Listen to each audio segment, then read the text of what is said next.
Bismillahirrahmanirrahim. Assalamualaikum warahmatullahi wabarakatuh. Waalaikumsalam warahmatullahi wabarakatuh. Alhamdulillah wassalatu wassalamu ala Rasulillah wa ala alihi washabihi wa mawalah. Amma ba'du.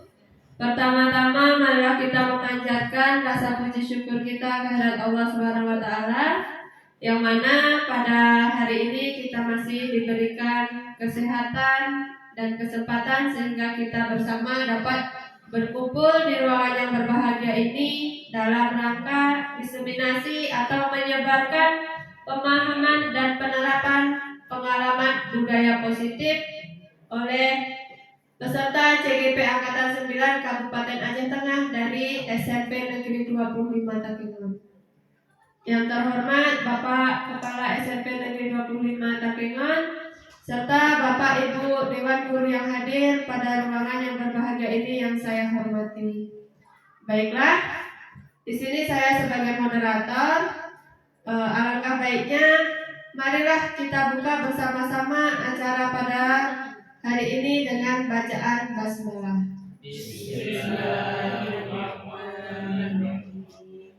Terima kasih atas pembacaan basmalahnya. Semoga dapat membawa lancarnya acara kita pada hari ini. Dan selanjutnya kata sambutan oleh Bapak Kepala SMP Negeri 25 Takengon kepada Bapak Helmi. Waktu dan tempat kami persilakan. Bismillahirrahmanirrahim. Assalamualaikum warahmatullahi wabarakatuh. Waalaikumsalam warahmatullahi wabarakatuh. Alhamdulillah, wassalatu wassalamu ala asyrofil mursalin sayyidina Muhammadin wa ala alihi wasallam. Rabbi shrah li sadri wa yassir li amri wahlul 'uqdatam min lisani yafqahu qawli. Mari sekali lagi kita mengucapkan puji serta syukur kita kepada Allah Subhanahu wa taala yang mana kita masih diberi kesempatan, kesehatan serta kelapangan sehingga kita dapat melaksanakan diseminasi budaya positif di SMP Negeri 25 Takengon.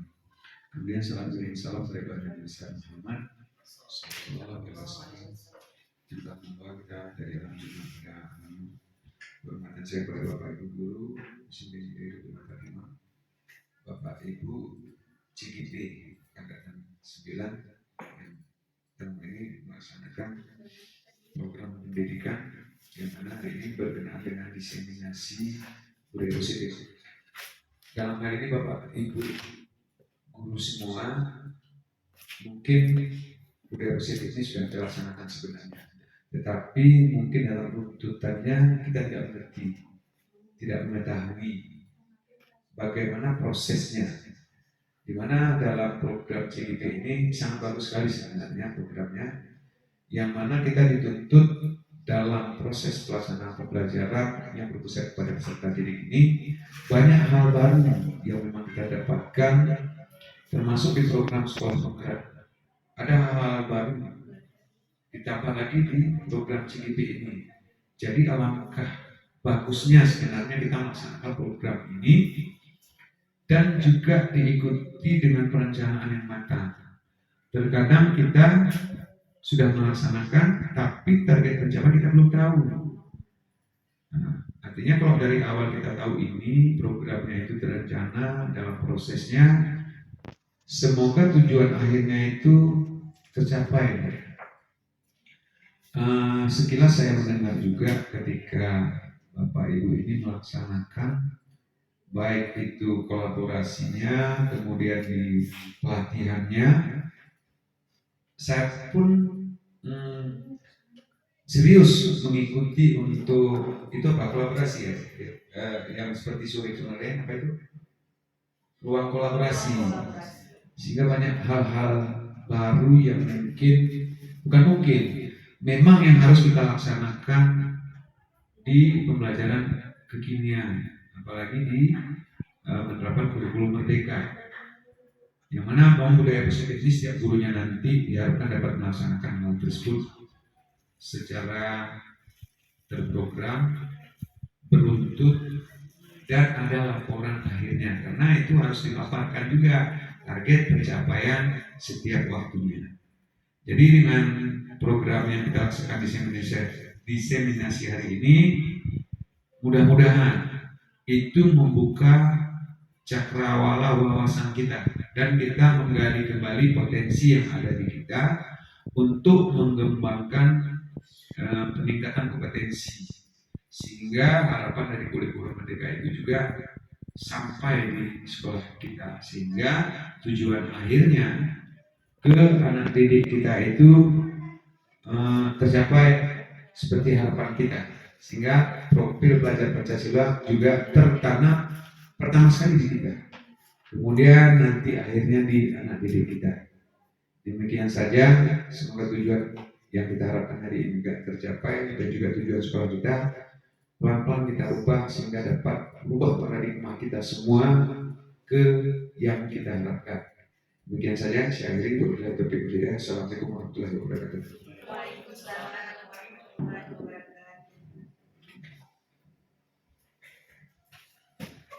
Terima kasih kami ucapkan kepada Bapak Kepala SMP Negeri 25 Takengon.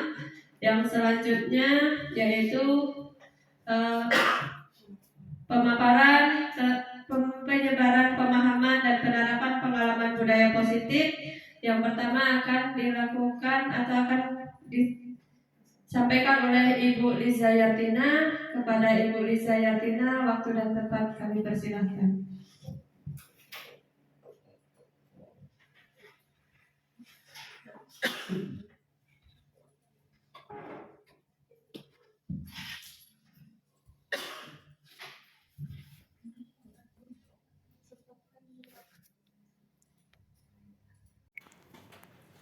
Baiklah, untuk penyampaian tentang diseminasi budaya positif yang kedua akan disampaikan oleh Bapak Ahmad Reza Zailani. Kepada Bapak, waktu dan tempat kami persilahkan.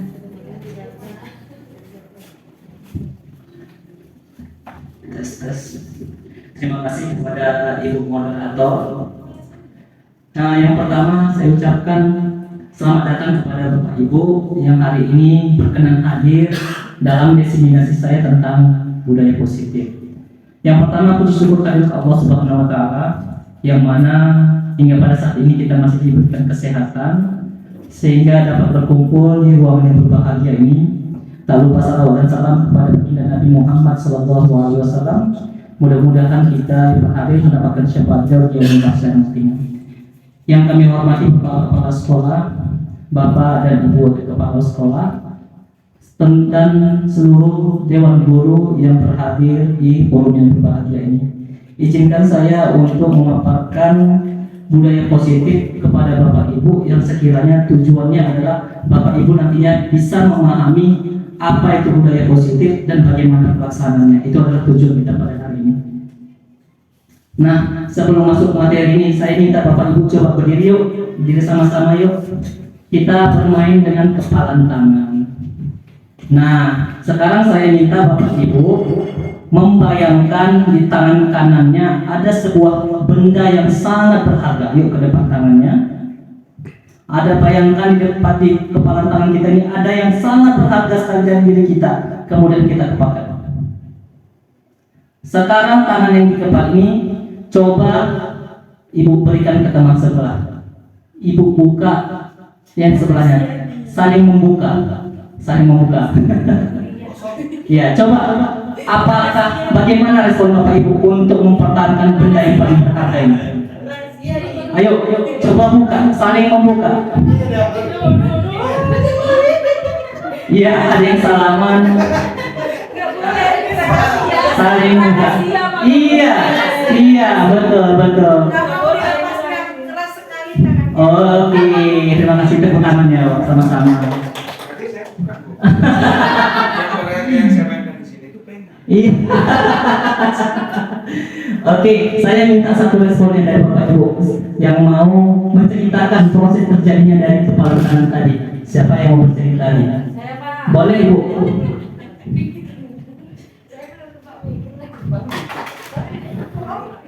Inilah kalau pemain bola yang disuruh praktik semua dikenal. Ya, silakan Ibu. Jadi Pak, kan sebenarnya yang saya sembunyikan tadi yang di kepala saya itu rahasia Pak. Rahasia, tapi Bu Risa dia memaksa saya gitu, memaksa untuk melihat rahasia tadi yang saya punya tadi. Saya nggak berikan kepada Bu Risa, tapi Bu Risa terus memaksa. Sampai sakit tangan saya dibuka, Pak.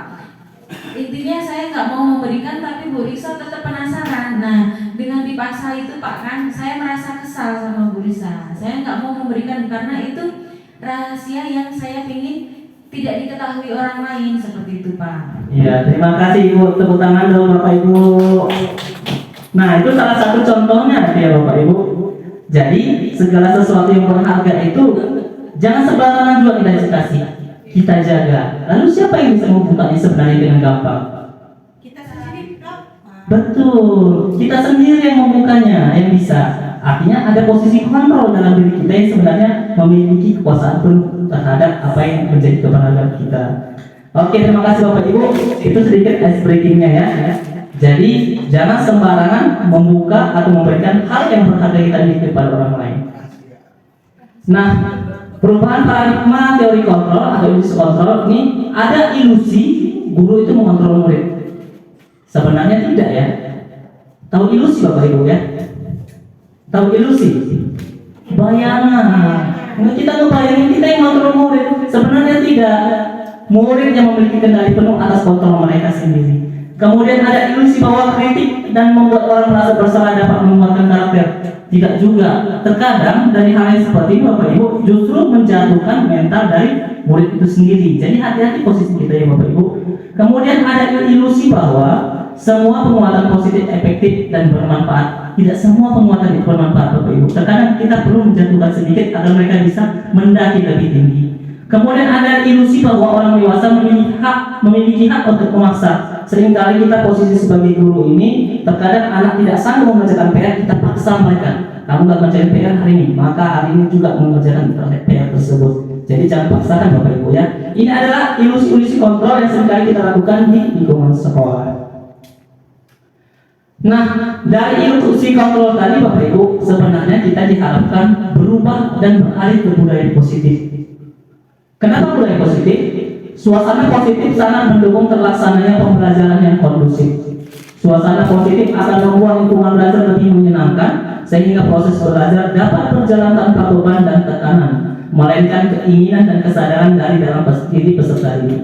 Suasana positif juga akan membentuk karakter positif peserta didik, sehingga akan menjadi budaya positif peserta didik dan budaya positif lingkungannya. Jadi Bapak Ibu, budaya positif itu tidak hanya terkait dengan di lingkungan kelas. Budaya positif juga berhubungan erat dengan lingkungan sekolah dan juga lingkungan bermasyarakat. Jadi kita posisikan sebagai guru yang senantiasa menanamkan budaya positif kepada murid itu di berbagai lingkungan yang mereka hadapi. Nah, budaya positif adalah nilai atau keyakinan dari kebiasaan-kebiasaan di sekolah yang berpihak pada peserta didik, sehingga peserta didik menjadi pribadi yang bijaksana dan bertanggung jawab. Next ya Bapak Ibu ya. Apakah makna disiplin? Dikutip dari Kemendikbudristek yang menerangkan bahwa berasal dari bahasa Latin yaitu disiplina yang artinya belajar. Makna asal dari kata ini berkonotasi dengan disiplin diri dari murid-murid Sokrates dan Plato. Disiplin diri membuat orang menggali potensinya menuju sebuah tujuan apa yang dia hargai. Namun dalam budaya kita, makna kata disiplin telah berubah menjadi sesuatu yang dilakukan seseorang pada orang lain untuk mendapatkan kepatuhan kecenderungan umum, yaitu menghubungkan kata disiplin dengan ketidaknyamanan, bukan dengan apa yang kita hargai atau pencapaian atau suatu tujuan mulia. Dari makna disiplin ini Bapak Ibu, ini erat kaitannya dengan bahasa ice breaking kita tadi tentang kepalan tangan. Nah, kalau kita disiplin, insya Allah apa yang kita miliki yang sungguh berharga itu bisa kita pertahankan sehingga orang tidak mudah cepat merebutnya dari kita. Disiplin positif adalah pendekatan yang digunakan untuk mendidik anak melakukan kontrol diri dan pembentukan kepercayaan diri. Nah, ini disiplin yang sangat baik Bapak Ibu ya, yaitu tanpa kekerasan dan tanpa ancaman, melainkan komunikasi tentang perilaku secara efektif antara guru dan peserta didik. Sudah nggak kita lakukan Bapak Ibu untuk membentuk disiplin positif tanpa kekerasan dan ancaman? Sudah nggak kita lakukan Bapak Ibu? Halo? Sudahkah? Ya, alhamdulillah. Ya, sebagai guru kita harusnya tanpa ada kekerasan dan ancaman ya Bapak Ibu ya. Kemudian peserta didik diajarkan untuk memahami konsekuensi dari perilaku mereka dan menumbuhkan rasa tanggung jawab dalam diri mereka. Seringkali kita Bapak Ibu sulit membedakan antara hukuman dan konsekuensi, ya kan? Yang kita pahami biasanya anak kalau misalnya tidak mengerjakan tugas, itu kita kasih mengerjakan tugas, anak menganggap itu hukuman. Ya Bapak Ibu ya, betul ya? Dan seringkali kita tidak konsisten dengan hal itu. Pada dasarnya yang kita lakukan itu sebenarnya adalah konsekuensi. Karena anak tidak mengerjakan tugas, maka kita minta mereka mengerjakan tugas dengan bimbingan kita. Itu ada konsekuensi. Karena apa? Dampak dari mereka tidak mengerjakan tugas. Namun karena sifat kita yang tidak konsisten dengan hal tersebut, seringkali karena anak tidak mengerjakan tugas, kita suruh mereka berdiri di depan kelas, maka mereka menganggap itu menjadi sebuah hukuman. Namun pada dasarnya Bapak Ibu, baik konsekuensi maupun hukuman adalah tindakan yang sebenarnya kalau bisa itu kita hindari. Ya Bapak Ibu ya, dimana yang sebenarnya bisa kita lakukan sebagai guru adalah tindakan restitusi. Nanti kita belajar ya Bapak Ibu. Kemudian untuk menciptakan disiplin positif, menumbuhkan kesadaran peserta serta memperdayakan peserta didik untuk melakukan sesuatu tanpa sogokan, ancaman atau hukuman. Siapa ini di antara kita yang masih membiasakan diri karena anak mendapatkan nilai dia dapat pulpen? Atau mungkin karena anak malas nggak ada ya Bu ya? Karena ada siswa kita, murid kita yang malas sekolah, terus kita ancam tinggal kelas, siapa yang masih ini wali kelas biasanya. Atau mungkin nih ada siswa kita yang suka berantem, nakal, terus kita ancam lagi nih, ya udahlah nanti semester 2 percobaan. Masih ada Bu ya? Ada. Nah, sebenarnya untuk menuju hal tersebut Bapak Ibu, kita lakukan dulu restitusinya. Kalau sudah dilakukan restitusinya, maka bisa kita ambil tindakan. Tapi kalau belum ada restitusinya, kita hindari yang namanya hukuman dan konsekuensi tadi ya. Nanti kita bahas, insya Allah. Nah, disiplin positif akan melahirkan nilai-nilai kebajikan, yaitu profil belajar Pancasila. Dari disiplin positif ini Bapak Ibu, yang kita harapkan di dalam diri murid itu akan lahir yang namanya nilai-nilai kebajikan, nilai-nilai yang baik di dalam diri mereka, ya sesuai dengan tujuan pembelajaran nasional kita, tujuan nasional pendidikan kita, yaitu menciptakan peserta didik berkarakter seperti P3, profil belajar Pancasila, mulai dari beriman bertakwa kepada Tuhan Yang Maha Esa dan berakhlak mulia, berkebinekaan global, bergotong royong, kreatif, bernalar kritis serta mandiri. Merdeka menurut Ki Hajar Dewantara artinya tidak hanya terlepas dari perintah, akan tetapi juga cakap buat memerintah diri sendiri. Kita sudah nggak nih Bapak Ibu? Sudah bisa nggak kita mengontrol diri kita sendiri? Ini pertanyaan kecil yang sebenarnya maknanya besar. Iya, kita pengen anak-anak itu seperti ini, kita pengen murid itu seperti ini. Tapi kita sendiri sudah seperti apa kita inginkan enggak? Belum Pak, masih suka lost control. Iya. Itu tidak apa ya Bapak Ibu, itu namanya bagian dari manusiawi. Terkadang kita pengen seperti ini tapi kenyataan tidak bisa. Meski begitu sebagai manusia kita harus terus berubah menjadi lebih baik.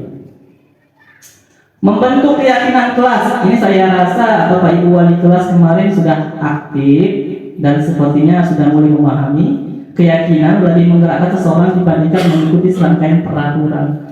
Di sekolah kita sudah ada tata tertib Bapak Ibu. Tata tertib itu mengikat seluruh warga sekolah, tidak hanya murid, namun juga kita sebagai guru harus mematuhinya. Nah, di balik itu ada yang namanya keyakinan kelas. Kita menyepakati sebuah keyakinan yang akan kita terapkan di kelas anak-anak. Jadi ini adalah sebenarnya peraturan kecil yang akan hadir di dalam diri anak-anak untuk terus melaksanakannya. Contoh kecil nih, keyakinan kelas ada tepat waktu. Kalau di tata tertib itu kan ada jamnya masuk, jamnya pulang, anak-anak tidak boleh lewat dari jam masuk itu datang ke sekolah. Itu kan tata tertibnya sekolah tuh. Nah, di kelas mereka dari disiplin waktu tadi, mereka belajar bagaimana pergantian les itu tidak keluar kelas sembarangan. Nanti saya masuknya di jam pertama, jam kedua, begitu saya keluar nanti udah milihnya masuk, itu anak-anak pasti ada 2-3 orang yang nggak ada di dalam kelas. Sering terjadi Bapak Ibu ya. Nah, dari keyakinan kelas inilah Bapak Ibu kita menyepakati nilai-nilai kebajikan yang akan mereka terapkan di kelas mereka. Peraturan dasar yang berharap bisa memotivasi diri untuk terus berubah. Nah, ini ada peserta didik membacakan keyakinan kelas yang telah mereka sepakati. Sebenarnya Bapak Ibu, bagaimana sih cara membuat keyakinan kelas? Mungkin Bu wali kelasnya bisa berbagi cerita nih ke saya. Kemarin tulisan saya buat ya, mungkin bisa berbagi cerita. Banyak-banyak ceritanya juga nggak apa-apa Bu, biasanya juga istirahat. Terima kasih atas kesempatannya. Kebetulan saya wali kelas dari kelas 8A.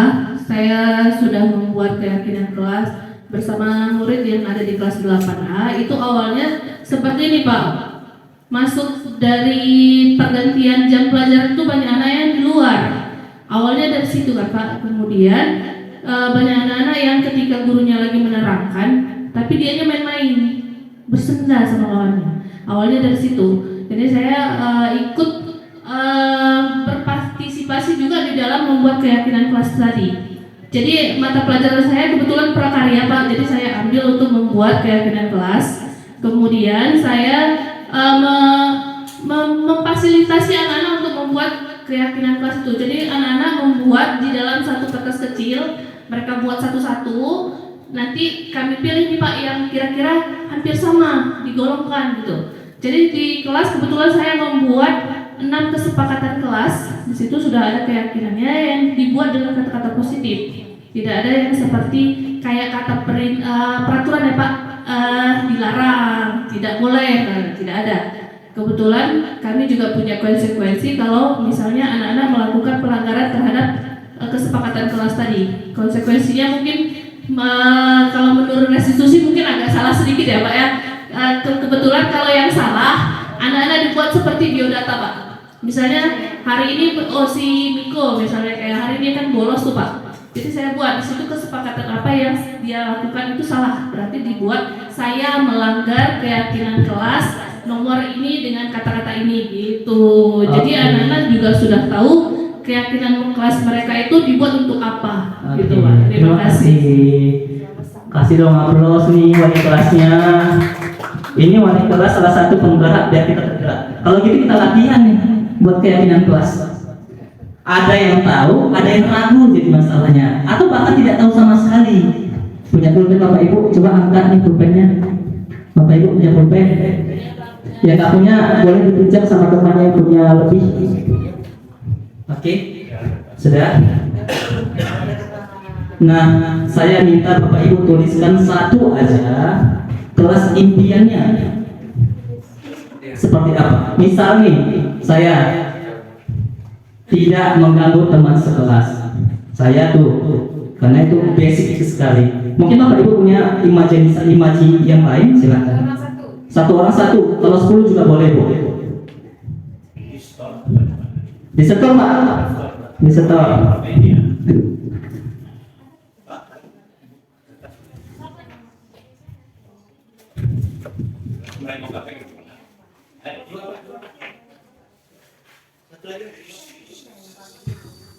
Oke, sudah.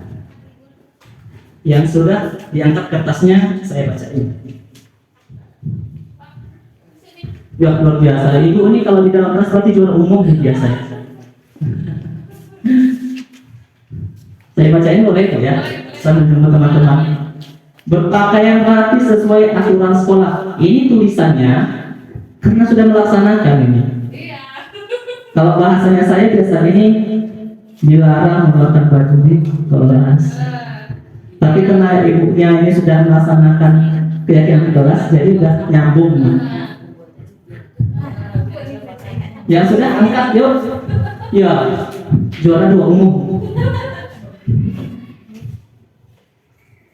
Tidak tiduran saat pembelajaran langsung. Emang ada Bu?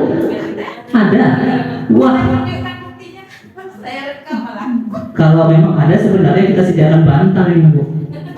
Saya lagi menjelaskan kelompok yang lain kasih Pak saya nanti tiduran kayak gini. Wah. Saya lagi fokus ke kelompok yang lain. Pak saya harus tidur sama Wah.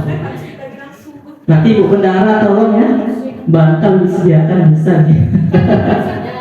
Kemudian dilarang buang sampah sembarangan. Betul. Ini basic banget ya.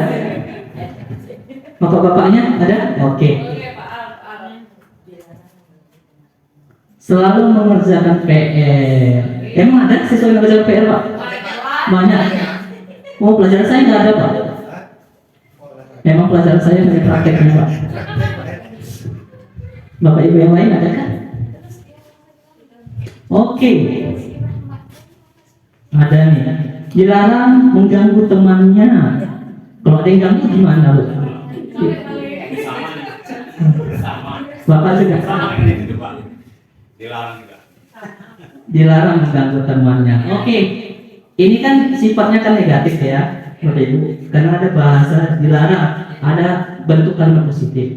Jadi saya akan bagikan kertasnya ini secara acak, bukan berdasarkan dari apa yang Bapak Ibu tulis. Tolong diubah ke kalimat positif, bisa ya? Bisa ya? Oke. Iya, ini sepertinya negatif banyak Bu. Dilarang, mama papa larang. Ini Bu ya. Ini bukan Bu, ini. Iya, punya orang. Sempurnakan. Selalu mengerjakan PR. Ini kan udah positif. Tidak ada dilarang. Nah, itu kan positif Bu. Coba cari katanya yang lebih universal. Ayo, Bapak Ibu. Seperti ujian ya. Bapak seni kesaksian.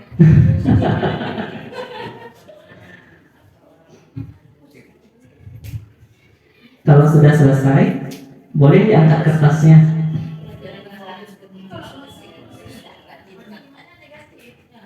Sudah, ya cepat. Karena buku bahasa Indonesia. Kalimat negatifnya dilarang buang sampah sembarangan, diubah membuang sampah pada tempatnya. Terima kasih Ibu.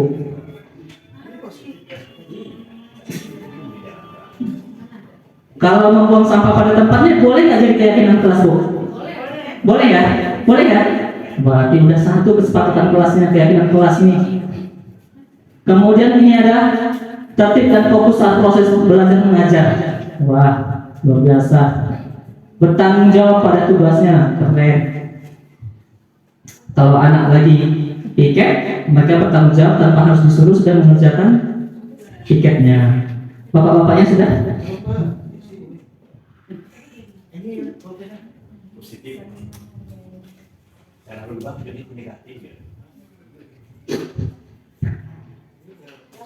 Oke. Nah, membuat dilarang mengganggu teman, kalimat positifnya menghargai, luar biasa, menjaga ketertiban belajar atau menghargai itu. Oke, saling menghargai sama-sama. Baik Bapak Ibu, dari apa yang Bapak Ibu tuliskan ini, ya kan, maka ada keyakinan kelas 6, saling menghargai sesama teman. Boleh nggak? Boleh, keyakinan kelas. Boleh Pak. Saling menghargai sesama teman. Boleh. Satu keyakinan kelasnya. Menjaga ketertiban belajar, menghormati orang lain. Boleh nggak? Saling menghargai orang lain. Sama tadi ya. Oke. Oh ya sama tuh dilarang mengganggu teman. Kemudian bertanggung jawab pada tugasnya. Kenapa ini? Karena sifatnya universal, tidak hanya soal PR, namun juga piket juga ya. Paket ya, bisa ya. Kemudian tertib dan fokus saat proses belajar mengajar. Boleh? Boleh Pak, tadi kan yang tidur di kelas kan Pak? Oh iya. Padahal mau kita angkatkan bantal, nggak jadi. Aduh. Kemudian membuang sampah pada tempatnya. Bisa ya? Nah, ini kan kalimat positif nih. Nanti setelah ini kita akan menganalisa kata kebajikannya, kalimat kebajikannya. Contohnya ini. Nah, kan ada tadi kata saling menghormati ya. Kata kalimat kebajikannya itu ada hormat ya. Kami meyakini bahwa sangat penting untuk menghormati semua orang dan para milik orang lain. Seringkali terjadi anak-anak kita kan pulpennya di mana tiba-tiba nggak nampak. Iya, itu memang terkadang kita pun dulu seperti itu, maka kita ubah anak-anak tidak seperti itu ya. Itu curhatnya saya pribadi jadinya. Kemudian ada kata kebajikannya bekerja. Kami meyakini bahwa sangat penting untuk mengerjakan segala pekerjaan atau mengikuti kegiatan yang telah ditugaskan. Diterima dan dimiliki. Kami meyakini bahwa sangat penting untuk merasa diterima pada suatu kelompok dan saling peduli satu sama lainnya. Kenapa demikian? Anak-anak sekarang pada lagi seringnya pakai game. Ya Bu ya. Zaman sekarang lebih berharga teman daripada ibu guru daripada orang tua. Kalau anak kehilangan satu teman, galau berminggu-minggu. Kalau anak melawan orang tua, ya udah habis makan hilang lagi perasaannya. Jadi jangan sampai anak-anak ada geng-gengnya deh. Ya kan Bapak Ibu ya? Ini kalimat kata kebajikannya nih. Sekarang saya minta Bapak Ibu temukan kata kebajikan dari keyakinan kelas ini, kemudian nanti ungkapkan. Ya, sambil bekerja, sambil mikir. Ya. Siang-siang gini memang enak. Nanti Bapak Ibu, sesuai dengan tujuan pertemuan hari ini, Bapak Ibu sudah bisa membuat keyakinan kelas dan memahami budaya positif itu. Yo, luar biasa. Juara satu umum lagi. Tahan aja Ibu, saya minta nanti sampaikan. Kita lihat, kita dengarkan Bu Risa. Mungkin bisa jadi inspirasi Bapak Ibu yang lain. Oke, terima kasih. Nah, di sini tadi kata negatifnya itu adalah membuat kelas menjadi nyaman, dilarang mengganggu teman. Untuk keyakinan kelasnya, menjaga ketertiban belajar, 2, menghargai atau menghormati orang lain. Nah, kata kebajikannya di sini adalah hormat. Sepakat. Sepakat? Sepakat Bapak Ibu. Oke, tepuk tangan dong. Oke, Bapak Ibu yang lain boleh nih. Berani mencoba, lebih baik daripada tidak. Pak? Tapi belum ada yang Itu, nah.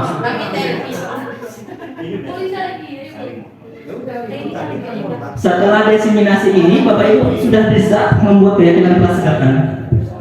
Ayo, Ibu, silakan. Di sini Pak.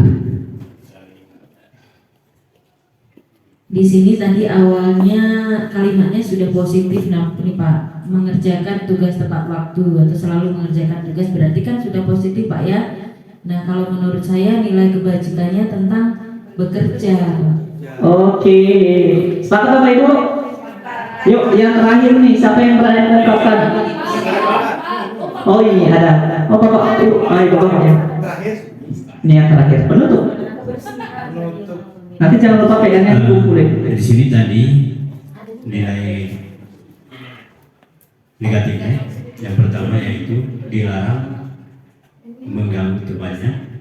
Kemudian nilai positifnya ada ke positif tadi itu saling menghargai sesama teman. Kemudian di sini tadi kami rubah kembali sesuai dengan format yang di papan tadi bahwa kami ganti saling menghormati sesama teman, kemudian saling bekerja sesama teman. Ini nilai kebajikan ada 2, hormat dan bekerja. Oke, terima kasih Bapak Ibu, tepuk tangan yang keras untuk kita semua.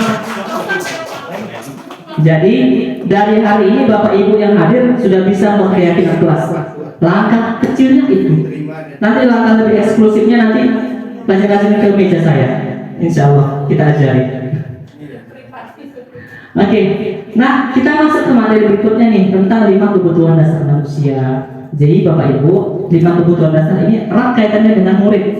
Terkadang mereka melakukan suatu tindakan itu Bapak Ibu ingin 5 kebutuhan dasar ini terpenuhi. Maka kita sebagai guru harus benar-benar bisa menganalisa kebutuhan dasar apa yang mereka butuhkan. Seperti kebutuhan bertahan hidup, kasih sayang dan rasa diterima, kebutuhan pengakuan atas kemampuan, kebebasan atau kebutuhan akan pilihan, dan kebutuhan akan kesenangan. Bapak Ibu, saya tanyakan ini sebelum tentang murid Bapak Ibu. 5 kebutuhan dasar ini Bapak Ibu, yang mana sebenarnya pengen dipenuhi ketika Bapak Ibu hadir di sekolah kita SMP Negeri 25 Takema?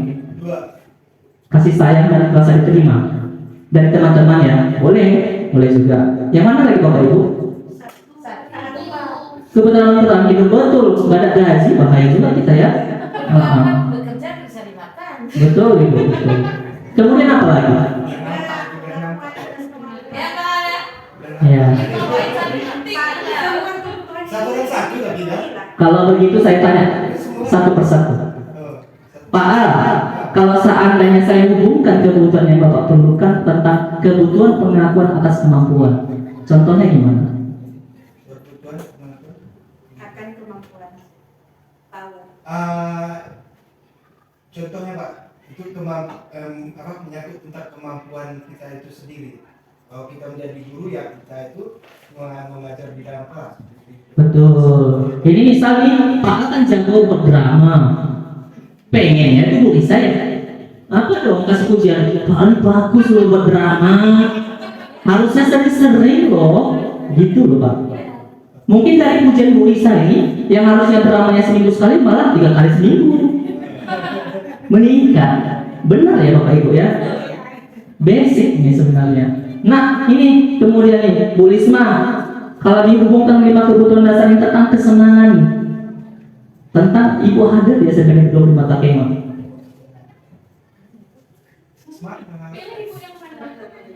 Senang.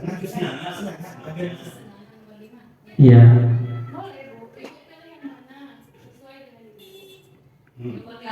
Iya. Ini misalnya nih, misal Bu Risma kan di rumah, kalau nyampe rumah ya, nggak masak jaga anak. Tiba hadir di SMP Negeri 25 Takemon sambil ngajar bisa bercanda gurau dengan guru lain. Jadi bebannya terlepas. Plong ya dikit. Ya kan? Kayak kemarin ada cerita sebelah nyampe ke kita. Iya, itu kesenangan. Nah, sekarang coba kita kaitkan dengan anak nih. Dengan anak. Pada saat kapan anak ini kebutuhan bertahan hidupnya? Kebutuhan dasar manusia, murid hadir ke sekolah, kita kaitkan dengan kebutuhan bertahan hidup. Cita-cita dia ya Bu ya? Betul ya? Mereka hadir kemari meraih masa depan nyatanya.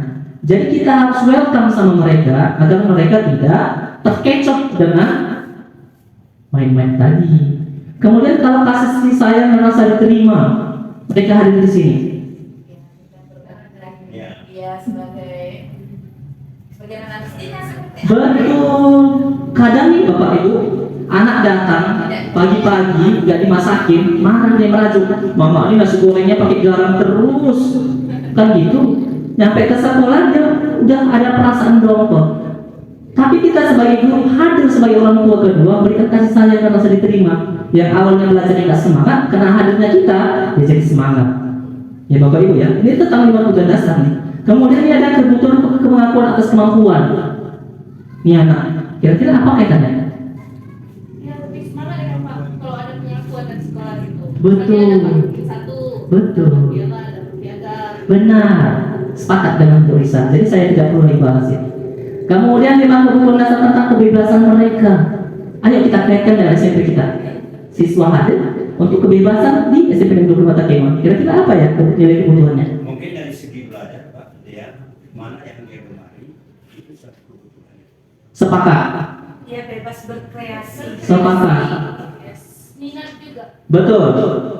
Jadi anak hadir ke sekolah ini bisa menuangkan minat bakatnya, ide-idenya. Ya kan Bapak Ibu ya? Oke. Untuk kesenangan kira-kira?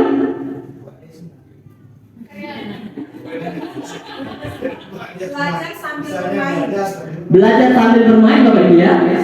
Kemarin kita di PMO juga bahas tuh tentang pemantap media ajar ya. Iya. Kita manfaatkan media ajar kita yang bervariatif itu di nilai kebutuhan dasar kesenangannya. Jadi mereka belajar sambil bersenang-senang. Oke deh, sepakat ini sudah paham ya. Nah Bapak Ibu, ini tentang 5 posisi kontrol guru. Ada penghukum, ada pembuat rasa bersalah, ada sebagai teman, ada sebagai pemantau, ada sebagai manajer. Kalau kita teliti satu persatu ini sebagai kosakata, gampang sebenarnya memahaminya. Menghukum, sering menghukum ya. Pembuat rasa bersalah, iya. Udah bisa kosakatanya dipahami ya Bapak Ibu ya. Sebagai teman, sebagai pemantau, sebagai manajer yang mungkin perlu pembahasan lebih. Ya, saya tanyakin Bapak Ibu, sering nggak kita hukum anak-anak? Sering masih ya? Jangankan Bapak Ibu, mungkin saya pribadi pun juga melakukan hal yang sama. Kemudian membuat rasa bersalah, misalnya nih, si anak sudah berantem, si Nopal sama si Alvin berantem. Ya kan? Terus dia bilang, aduh nakku, kenapa berantem kalian? Kan malu orang tuamu, sayanglah keluargamu. Kita kait-kaitkan dengan hal-hal yang jauh. Padahal hal tersebut tidak perlu kita lakukan. Ya kan? Yang ada nanti anak menjadi down, jatuh. Solusinya, ini kan nanti pembalasan bersalah. Kita lanjutkan nanti di restitusi. Kemudian ada sebagai teman. Ada nggak kita sebagai guru hadir untuk teman, jadi teman anak-anak? Menurut Bapak Ibu bagus nggak? Enggak juga Pak, ada di satu sisi kadang ada positifnya dan di sisi yang lain kadang juga kita merasa disejajarkan. Tergantung orangnya Bu ya. Iya. Saya nggak dengar tadi Bu. Ya baik, kalau misalnya posisi kita sebagai teman itu bagi murid, kalau menurut saya itu ada dua kemungkinan. Ada sisi positifnya dan ada sisi negatifnya. Di mana sisi positifnya dia bisa curhat ke kita, memberitahu apa masalahnya hari ini atau yang ke belakang, sehingga membuat dia kurang bersemangat hari ini atau membuat dia kenapa sering tidak hadir. Dia bisa curhat kepada kita sebagai seorang teman. Nah, di satu sisi yang lain, menjadi seorang teman itu kadang-kadang menjadi hal berat juga untuk kita. Kenapa? Sopannya kurang. Ya, dia itu mensejajarkan kita sebayanya. Jadi dari cara ucapannya, dari cara dia memanggil kita, merangkul kita, itu dia tidak lagi menganggap kita ini guru yang dihormati, tetapi menganggap rekan sejawatnya. Itu saja. Oke, terima kasih.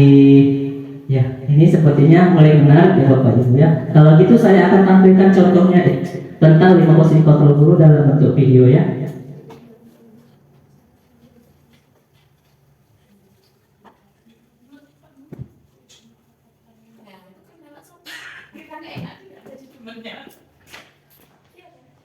Ini posisi kontrol.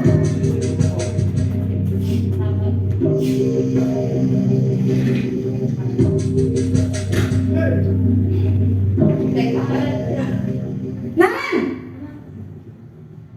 sini kamu. Selamat pagi Bu. Selalu terlambat. Kamu deh pasti terlambat. Maaf Bu, saya Apa? Apa coba? Alasan kamu apa lagi? Kapan sih kamu tidak terlambat? Malas sekali ya kamu jadi anak. saya Dasar pemalas. Gak kapok-kapok sih kamu. Sudah berapa kali terlambat? Sana, kamu keliling lapangan basket 2 kali. kenapa saya harus keliling lapangan basket Bu? Kenapa? Kamu ngelawan ibu. Berani-beraninya jawab. Sudah terlambat, masih berani jawab pula. Sekarang, keliling lapangan basket 5 kali sekalian. Biar kapok. Cepat. Pergi sana ke lapangan basket. Saya muridnya terutama ibu saya gini. Ya, itu tadi membuat rasa menghukum ya. Masih kasus yang sama membuat merasa bersalah.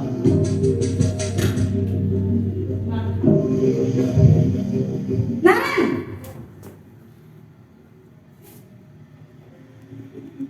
Selamat pagi Bu. Naren. Kamu kenapa terlambat lagi, nak?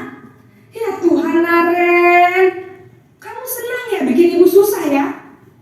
Kalau kamu terlambat lagi, nanti ibu yang ditegur bapak kepala sekolah, nak. Disangka ibu tidak bisa membina kamu. Duh, gimana ini? Maaf Bu. Duh, Gusti Naren. Kamu suka ya kalau ibu ditegur bapak kepala sekolah? Terus, sekarang ibu harus tulis apa ini di buku absen? Ini kamu sudah sering terlambat loh. Ibu harus apa coba? Maaf Bu. Maaf sekali.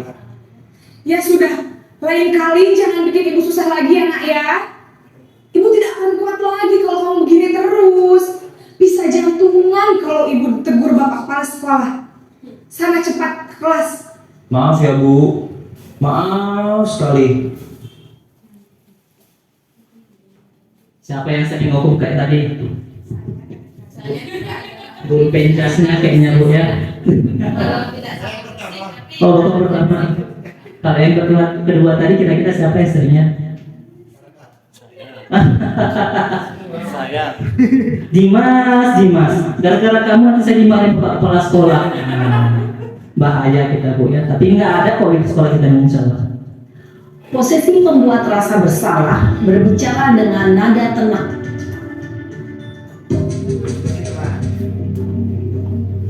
Ini posisi kita guru sebagai teman anak-anak yang tadi kita bahas dengan Bu Darmili.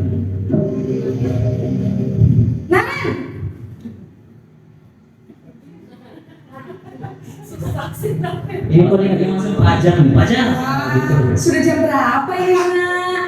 Terlambat lagi ya sayang. Iya Bu, habis ibu saya lupa membangunkan saya Bu. Kamu malah menyalahkan ibu kamu. Kamu bukannya anak yang larinya paling kencang. Kok terlambat sih? Iya Bu, saya memang terlambat bangun tadi. Jadi biarpun saya lari kencang, tetap gak kekejar Bu. Ya sudah sana. Nanti lain kali larinya lebih kencang lagi ya. Biar gak terlambat lagi. Bikin seneng ibu demi ibu. Bisa kan? Bisa lah Bu. Ya sudah sana masuk kelas. Ibu beresin urusan absen kamu. Kamu ini ada-ada saja. Ya kita lanjut posisi pemantau dengan kasus yang sama. Bayangin pelajar aja nih Bu, biar lebih gampang. Nah,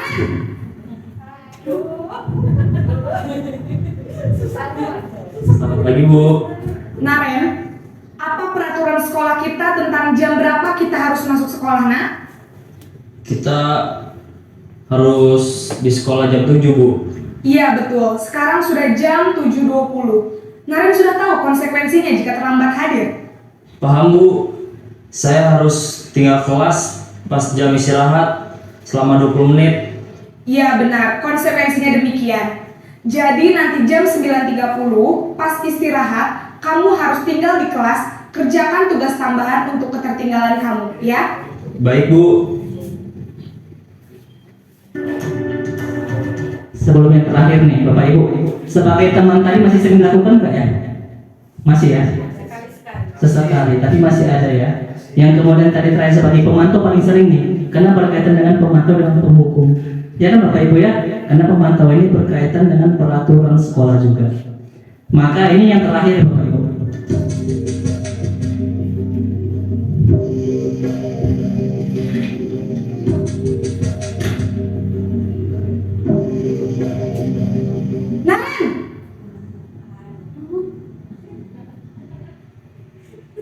Selamat pagi Bu. Selamat pagi Naren. Maaf Bu, saya terlambat. Iya, sekolah masuknya jam 7, sekarang sudah jam 7.20. Jadi sekarang bagaimana ini Naren? Maaf Bu, saya lupa setel alarm saya semalam. Baiklah, menurut kamu, keyakinan sekolah yang mana yang perlu kamu tingkatkan? Menghargai diri sendiri dan orang lain mungkin ya Bu. Setuju. Jadi, apakah Naren meyakini prinsip saling menghormati tersebut? Iya Bu, saya meyakininya. Apakah Naren bersedia memperbaiki masalah keterlambatan ini? Bersedia Bu. Bagaimana kamu akan perbaiki masalah keterlambatan ini? Saya akan coba untuk tidak lupa menyetel alarm saya Bu. Baik, kalau Naren lupa menyetel alarm di rumah, ada orang yang kira-kira bisa bantu mengingatkan tidak? Ada Bu, kakak saya, Kak Ema. Ada lagi selain Kak Ema? Selain Kak Ema, ada ibu saya. Baik, jadi yang mengingatkan Naren adalah Kak Ema dan ibu kamu ya? Kira-kira akan mulai setel alarm kapan nih Naren? Setelah pulang sekolah, akan segera saya lakukan.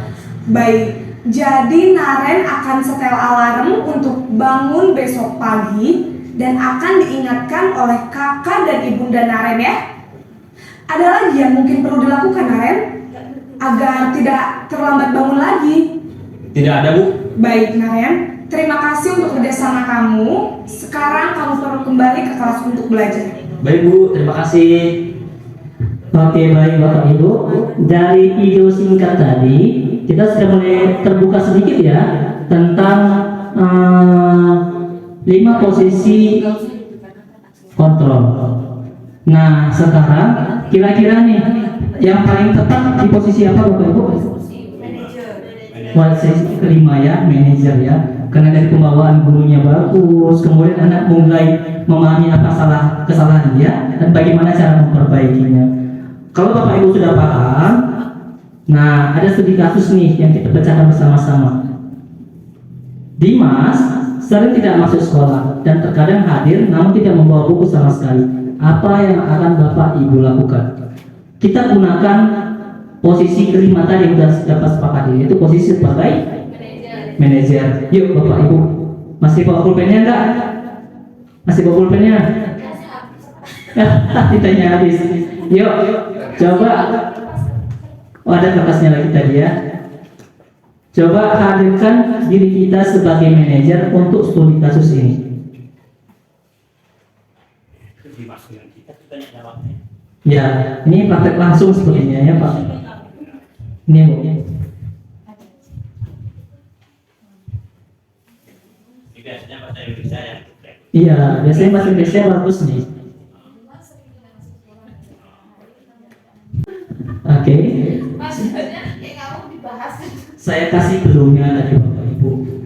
Di posisi manajer itu anak kita tanyakan, ya kan, kenapa melakukan demikian. Kemudian kita validasi tindakan itu yang salah tadi kenapa. Membuat dia menyadari kesalahannya. Setelah kita tanyakan, kemudian kita validasi kesalahannya dia tadi. Kemudian nanti kita arahkan anak untuk bagaimana cara memperbaiki kesalahannya. Jadi 3 tadi ya, Bapak Ibu. Kalau sudah boleh diangkat kertasnya.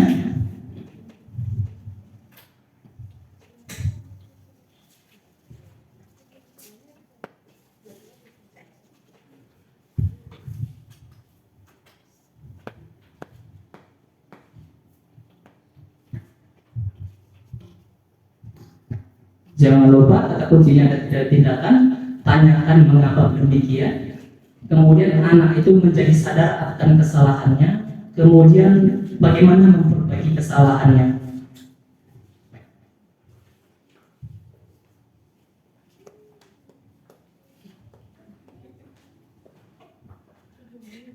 Respon positif. Makasih ya Pak Ketua Kelas. Oke, yang sudah angkat. Ini studi kasusnya karena sering terjadi nih.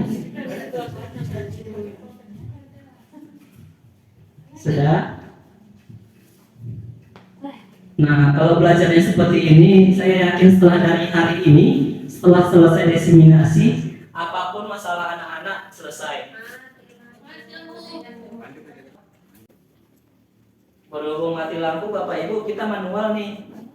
Lagi nggak stabil sepertinya. Oke, lanjut aja. Sudah? Yuk. Tapi saya Ya, apa? Sambil menunggu teman-teman yang lain, saya bacakan dari Ibu Darmili ini.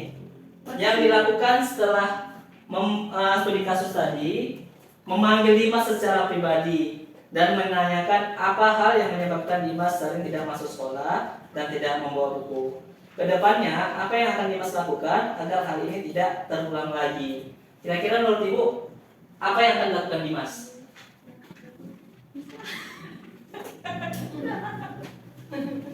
Gimana Ibu? Bisa dengan kita arahkan Bapak Ibu ya. Misal nih, kita bantu Dimas menyusun materi sosialisasi dampak dari tidak sekolah. Kan dampak tidak sekolah ini banyak ya. Jadi kita bantu dia menyiapkan materi, nanti dia bisa bantu sosialisasi. Tidak hanya kemampuannya yang akan terasa tentang public speakingnya, namun juga bisa menyadarkan teman-teman yang lain akan dampak dari tidak datang ke sekolah. Ya Bu ya. Bisa diarahkan kalau misalnya tidak ada solusi dari anak tersebut. Bapak Ibu yang lain bagaimana? lebih enak ngomong langsung Pak. Boleh, silakan Ibu. Kalau dari saya menanyakan kepada Dimas mengapa sering tidak hadir dan hadir tetapi tidak membawa buku, kemudian memberitahu memvalidasi hal itu salah atau benar, itu saya tanyakan kepada Dimas. Kemudian apa keyakinan kelas yang tidak sesuai dengan pekerjaan yang dia buat tuh, kalau dia terlambat atau tidak datang atau tidak membawa buku. Kemudian untuk langkah selanjutnya memberitahukan kepada Dimas apa yang harus dilakukan agar dia bisa lebih rajin lagi datang ke sekolah dan membawa buku. Kalau dia percuma kalau dia datang ke sekolah tapi nggak bawa buku gitu Pak.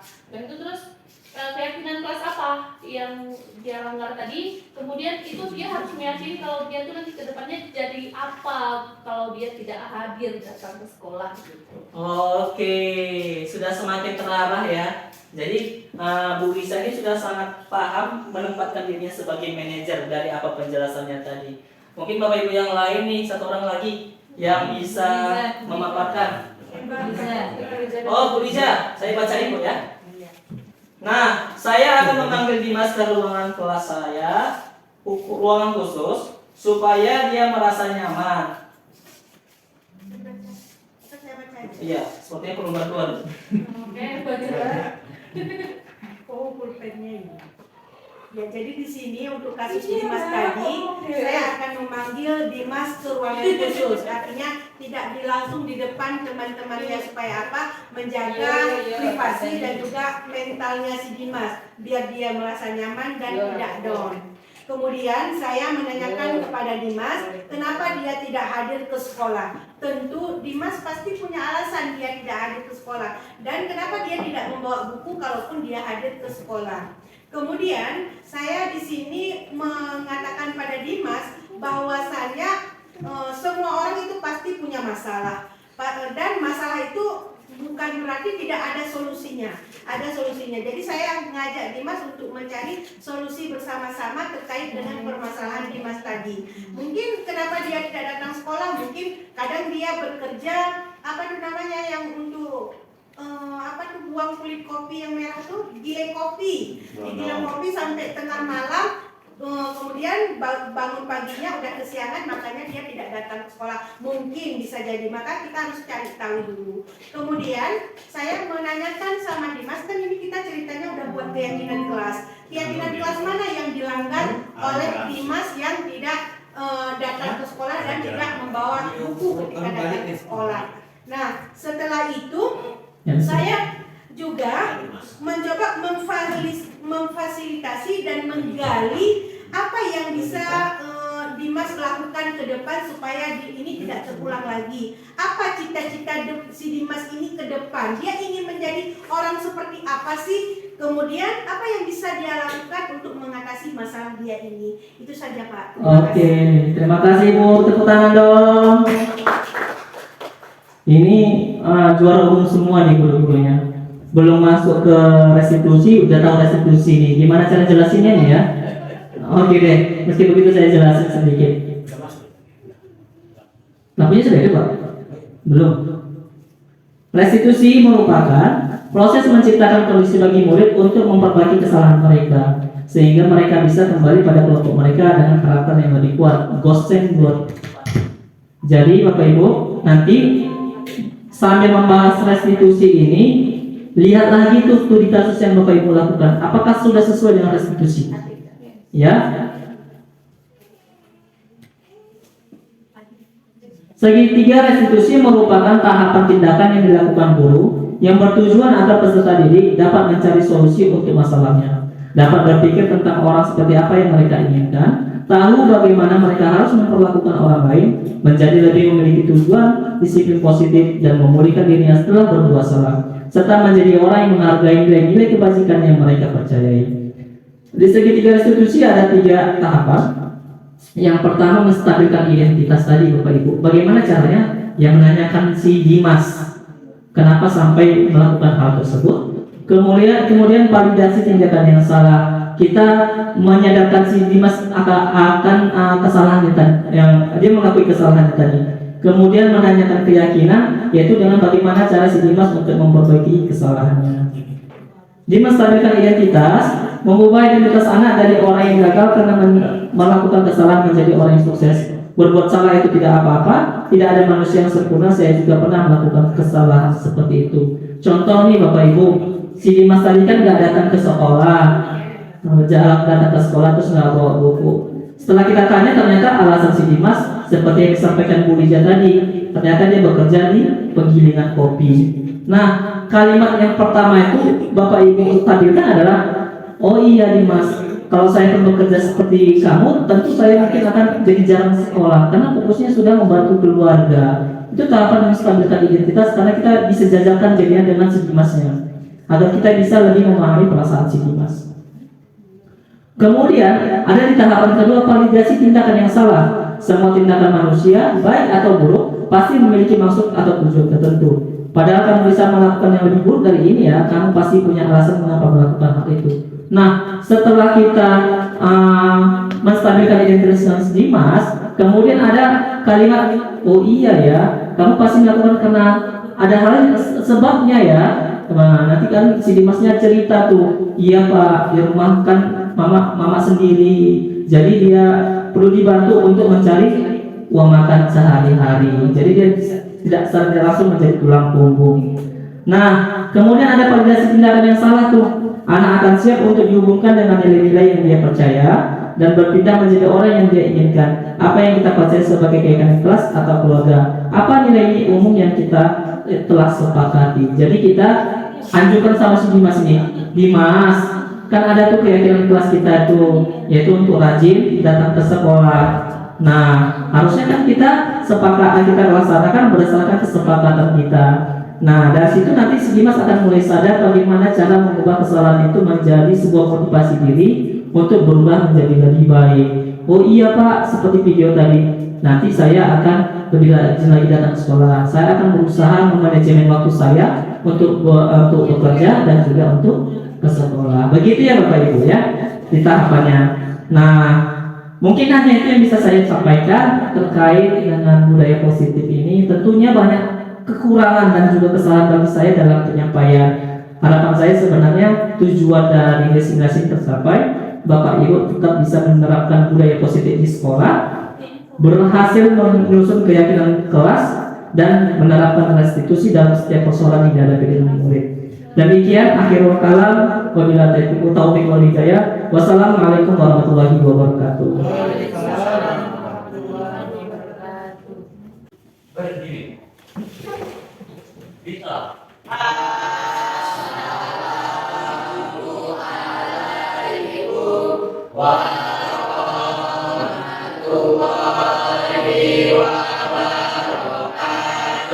Waalaikumsalam warahmatullahi wabarakatuh. Apa kabarnya anak-anak? Sehat. Alhamdulillah. Sudah sarapan semua ya? Sudah. Nah, yang paling penting di balik kita sebagai pelajar mengenyam pendidikan harus tetap menjaga kesehatan. Nah, hari ini Bapak akan menyampaikan tentang keyakinan kelas. Ini sangat penting sekali bagi kita agar nantinya bisa menjadi motivasi diri untuk terus berubah menjadi lebih baik ya. Kalau keyakinan kelas ini anak-anakku tidak jauh berbeda dengan peraturan sekolah, ya kan? Sebelumnya saya sampaikan ini tentang budaya positif. Merupakan pembiasaan-pembiasaan hal yang baik, mencakup sikap atau perilaku maupun tutur kata oleh seluruh warga sekolah. Nah, ini sebenarnya budaya positif ini sebelum kita masuk ke sekolah sudah ada namanya peraturan sekolah. Masih ingat nggak peraturan sekolah kita, nak? Masih. Boleh sebutkan satu aja. Siapa yang bisa sebutkan peraturan sekolah? Saya Pak. Ya, silakan Ririn. Berpakaian yang rapi Pak. Betul, itu salah satunya. Terus apa lagi nak Bu? Ya Pak. Silakan. Senyum, sopan, salam, santun. Betul, budaya 5S ya. Ada lagi nih yang bisa nyebutin? Ada tentang peraturan sekolah? Tidak ada lagi ya? Oke, itu salah satu contoh yang sebenarnya menjadi kebiasaan yang harus sudah terbawa tidak hanya di sekolah namun juga di luar lingkungan sekolah. Ya betul, terima kasih anak yang sudah menyampaikan pendapatnya. Kemudian ada namanya keyakinan kelas. kembali disiplin positif yang didasari oleh motivasi dari dalam diri. Tidak ada perbedaan sebenarnya, hanya dikit-dikit tipis lah antara keyakinan dengan peraturan sekolah. Dari keyakinan kelas ini nantinya akan muncul kesepakatan kelas yang diharapkan hal-hal tersebutlah yang mencerminkan diri kalian nanti tidak hanya di kelas, di luar lingkungan kelas dan juga luar lingkungan sekolah. Oke ya anak ya. Misalnya nih saya contohin, tidak boleh ribut, ya kan? Kalau di kelas boleh nggak ribut? Tidak boleh. Nah nanti harapannya tidak berdasarkan lagi nanti Pak Reja hukum nih kalau saya ribut, atau mungkin nanti ibu-ibu, bapak ibu guru yang lain hukum nih kalau saya ribut. Tidak perlu lagi seperti itu. Diharapkan dengan keyakinan kelas ini kalian sudah sadar tidak perlu ribut tanpa memikirkan hukuman, apalagi penghargaan. Roman dikasih permen, jangan ribut ya, nggak usah mau, karena memang harus dalam diri kita, jangan ribut ya Roman. Seperti itu contohnya. Atau mungkin seperti ini, mengganggu teman. Seringkali nih kita teman lagi nulis kita senggol mejanya, ya kan? Dengan keyakinan kelas ini diharapkan muncul motivasi diri kalian juga. Tidak perlu harus dihukum, tidak perlu harus diberi pujian sama guru. Kalian sudah sadar tidak perlu mengganggu teman lagi belajar. Oke. Nah, kemudian ini saya harapkan kalian, saya berikan post-it, ini kertas post-it. Nah, tuliskan kelas impian kalian itu seperti apa agar proses pembelajarannya itu nyaman, lingkungan kelasnya juga nyaman. Oke ya, seperti yang saya sampaikan tadi, boleh paham? Oke, saya bagikan ya.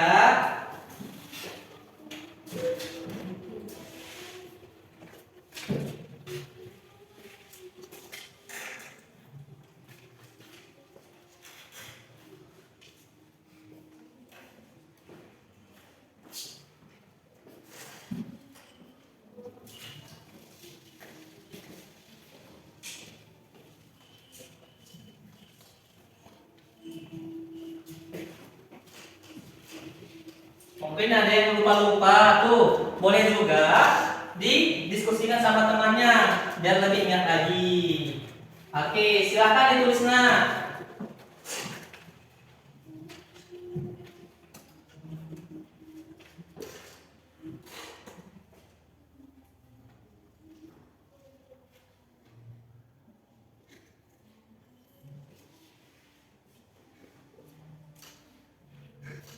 Sepertinya sudah pada paham nih ya.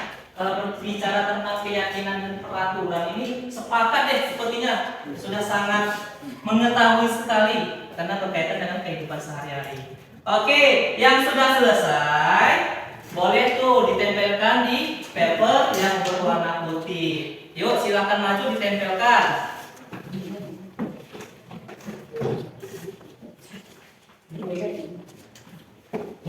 Ya, maju nak, apa-apa.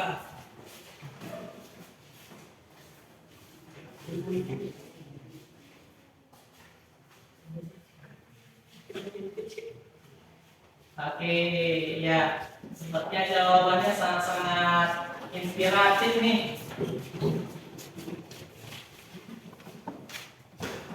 Pacar juga tulis. Alhamdulillah. Nah, ini pacar sepertinya antusias nih.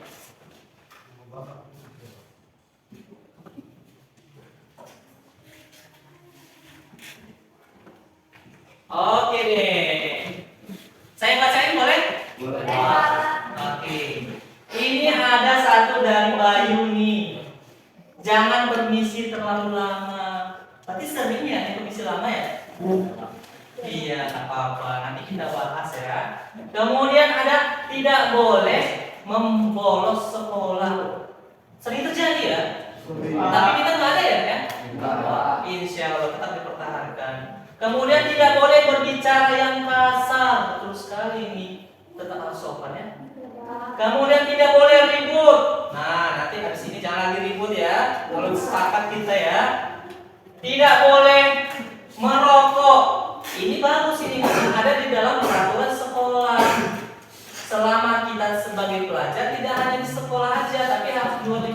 tidak boleh merokok. Nanti ada waktunya ya. Kemudian tidak boleh mencontek jawaban teman. Ya ini bagus ini. Harapan kedepannya jadi generasi penerus yang baik semua deh, semua yang Bapak doain. Kemudian jangan buang sampah di kelas. Kelihatan sih sebenarnya kelas kita bersih. Kemudian tidak boleh terlambat masuk kelas. Betul, meskipun pergantian jam tetap berada di kelas. Jangan mengejek teman atau merendahkan teman. Saya sepakat sekali.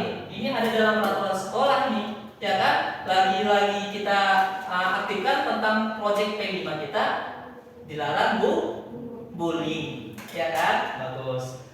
Nah, ada juga nih jangan ngebully, betul. Tidak boleh mencoret dinding, betul nggak ada coret ya. Tidak boleh mengeluarkan baju. Iya, sama seperti Bapak. Bapak mau belajar apa tetap masuk ya. Alhamdulillah. Kan jangan-jangan kalian contohnya dari Bapaknya. Iya. Jangan keluar kelas di jam pelajaran sama dengan temannya. Kemudian jangan berkata kasar kepada Bapak guru. Wah, terima kasih. Saya sangat tersanjung nih. Ada yang masih memikirkan tentang gurunya ya. Terima kasih. Nah, dari kelas impian kalian ini sepertinya semuanya bahasanya jangan ya.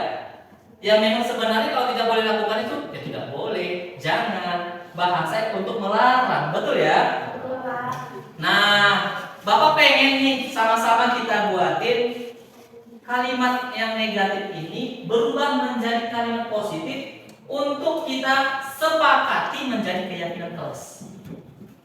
Ya. Bisa nggak? Ubahlah kalimat negatif menjadi kalimat positif seperti yang di slide PowerPoint.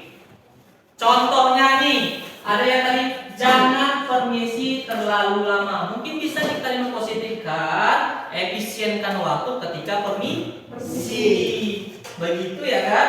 Kemudian saya baca dari sini lagi ada tidak boleh terlambat masuk kelas. Bisa melihat kalimat positif, datang tepat waktu. Nah, saya percaya nih kalian bisa mengubah kalimat negatif di kelas impian menjadi kalimat positif.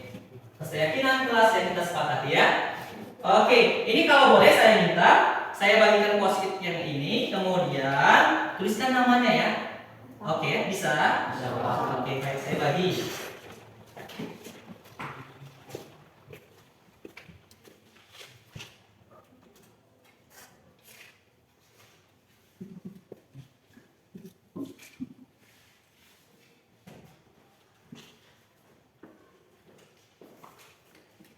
Kalau mau nanya-nanya sama teman juga boleh, kadang kan lupa tuh. Yang namanya belajar boleh diskusi, boleh saling berbagi sejauh itu tuh kegiatannya positif.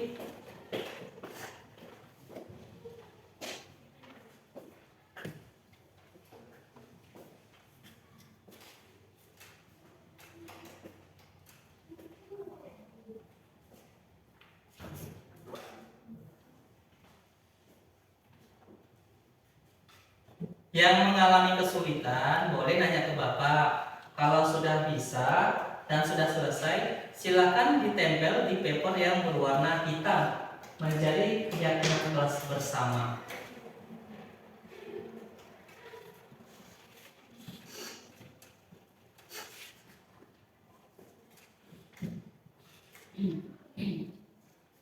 Ini sudah selesai. Yuk, boleh tempel, mari. Yang sudah boleh. Wah, alhamdulillah nih, antusias semua.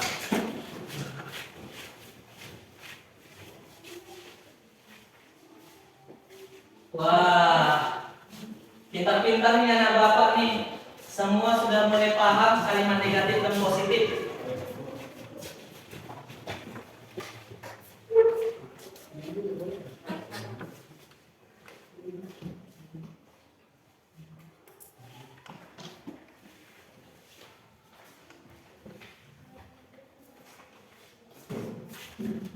Nah, kalau begitu nih, kan sudah dibuat nih, karena keyakinan kelas ini berdasarkan kesepakatan kita ya, kesepakatan bersama biar bisa dilaksanakan dari dalam ini.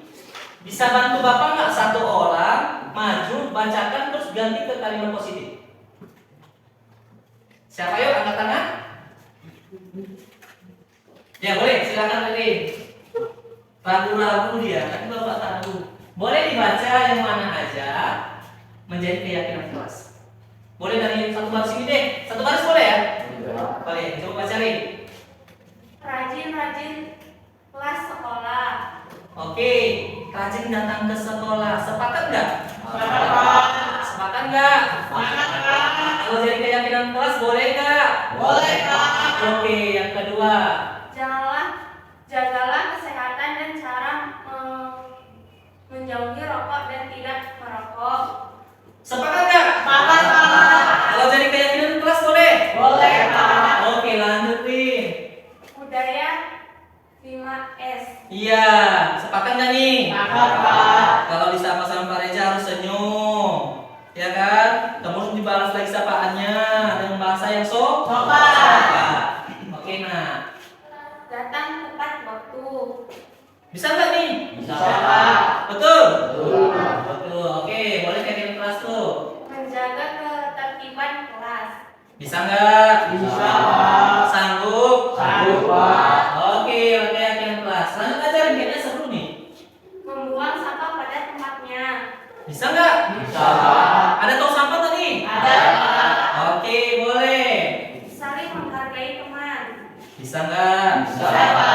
Boleh lagi ngejek ya? Ya, Pak. Boleh ganggu ya? Ya, Pak. Oke. Menjaga fasilitas sekolah. Nah, ini bisa nggak? Ini susah nih. Insya Allah. Insya Allah bisa ya? Bisa. Nanti jangan ada di kelas, berarti di luar lingkungan sekolah. Di luar lingkungan kelas, boleh dijaga ya? Ya, Pak. Bisa? Oke, lanjut nih. Permisi jika seperlunya saja. Ya nih, kalian kalau permisi sering lama-lama, bisa diubah nggak? Bisa. Sepakat ini ya? Boleh, Pak. Oke.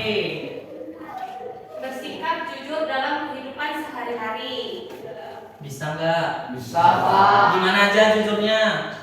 Di sekolah, di rumah, di masyarakat. Ya, imbasnya tentu ke masyarakat ya.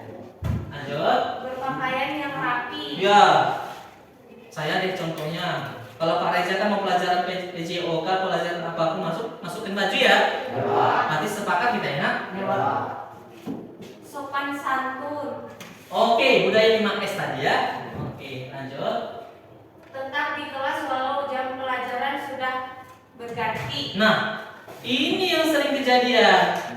Tapi Bapak yakin nih, setelah keyakinan kelas kalian bisa terapkan jangan lagi keluar kelas ya kalau ada pergantian jam. Bisa? Janji. Janji, Pak. Tidak harus nunggu dihukum atau dimarahin Pak Reza ya? Ya, Pak. Yang Bapak suka marah ya? Enggak ya? Iya ya? Iya. Enggak ya? Enggak, Pak. Masih terbawa fokus. Oke, nggak apa-apa. Yang pasti datang dari diri ya. Oke, Riri terima kasih, tepuk tangan dong. Kalau kita sama-sama sudah sepakat, ini bukan Bapak yang buat loh, kalian yang buat nih. Kalau sudah sama-sama kita ini sepakat, nanti kita tempelin di kelas. Dan mulai dari hari ini selanjutnya tetap patuhi keyakinan kelas. Nah nih, di keyakinan kelas ini ada yang namanya nilai-nilai kebajikan. Saya bantu kalau masalah nilai kebajikan. Apa nilai-nilai kebajikan? Gak jauh berbeda tuh namanya dengan nilai yang positif. Misal, rajinlah sekolah. Nilai apa itu? Rajin. Kebajikan yang pertama. Kemudian nih, jagalah kesehatan dengan cara menjauhi rokok dan tidak merokok. Apa itu? Nilai kebajikannya. Jaga kesehatan.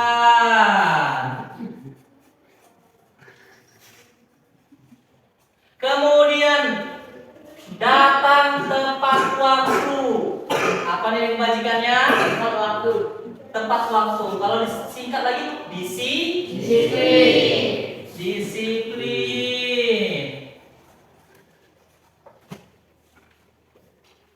Nah, kita cari-cari lagi nih. Nah, saling menghargai teman.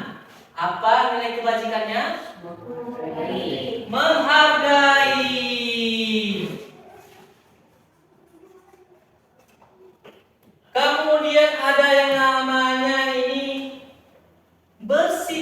jujur dalam kehidupan sehari-hari. Apa nilai kebajikan? Jujur. Jujur. Oke, tahu ya? Berarti dari keyakinan kelas kalian buat ini ada 5 nilai kebajikan yang bisa kita angkat. Harus rajin. Rajin itu tidak hanya harus datang ke sekolah, tapi bantu orang tua juga boleh. Jaga kesehatan, tidak harus ke sekolah, namun di rumah juga begitu. Kalau diajak mama bapaknya makan, ikut makan. Kalau disuruh sholat, ikut sholat. Kemudian disiplin. Disiplin tidak hanya tentang waktu, namun juga tindakan. Tepat waktu, mengumpulkan tugas. Kemudian menghargai. Menghargai ini tidak hanya kepada makhluk hidup, namun juga benda mati. Meja lagi bagus-bagus yang di situ, jangan dirubah. Kemudian jujur, nilai kebajikannya. Kalau jujur itu tidak hanya sebatas dengan bohong pada orang lain, namun jujur juga pada diri sendiri. Kalau kita berani mengungkapkan pendapat, ya udah tunjuk tangan aja, nggak usah ragu. Nanti akan terbiasa menjadi pembelajar yang aktif. Tepuk tangan untuk apa, Anip? Oke ya, sudah ya. Kalau begitu, kita tanda tangani kesepakatan kelas. Kita tanda tangani bersama agar nanti di tempelnya bisa diketahui oleh semua orang. Yuk, tanda tangan. Pakai bunda masing-masing aja boleh ya. Dimulai dari Anis, tanda tangan.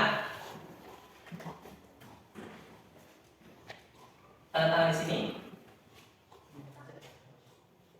Maju lagi. Yuk, maju lagi. Ya, terus.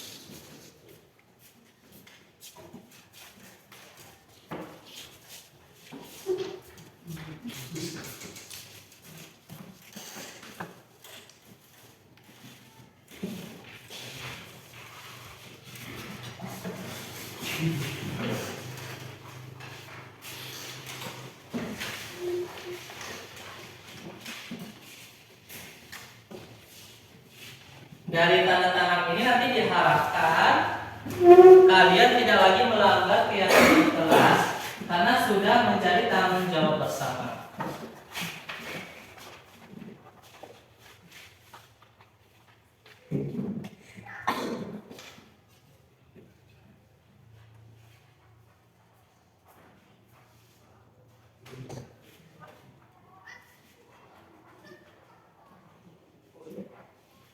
Oke, baik. Tepuk tangan dong untuk kita semua.